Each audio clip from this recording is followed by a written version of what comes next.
Hello everyone, in this video we are going to see about the graph. We know that graph is a non-linear data structure. So we have seen linear data structure. There we have seen about the stack, arrays and linked list. The case of graph, it is a non-linear data structure. Let us see what is the definition of the graph. A graph can be defined as a group of vertices and edges that are used to connect these vertices.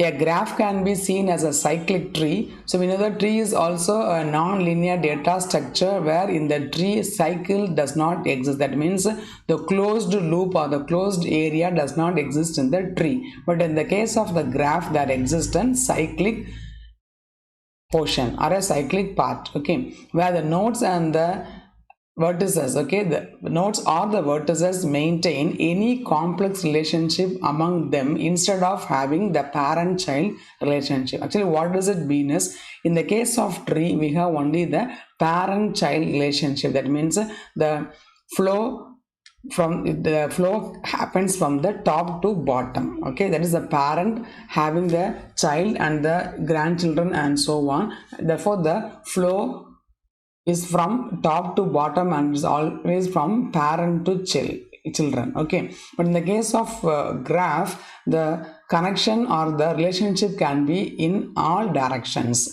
They can maintain any complex relationship, means there can be any edges or any connection between any other node from the graph, okay, and any other vertices from the graph.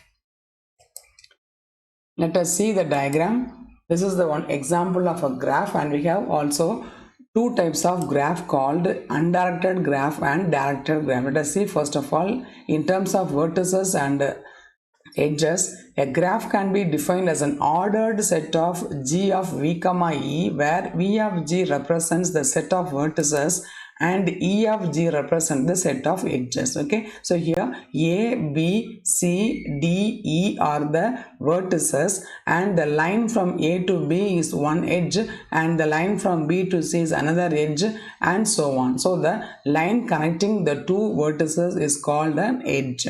So there is a set of vertices and edges. These edges helps to connect those vertices. And here it's a graph G of V comma E with the 5 vertices A, B, C, D and E, and naturally there will be 6 edges minimum in the connected graph. So A comma B, B comma C, C comma E, E comma D, D comma B and D comma A are the edges in this graph, okay.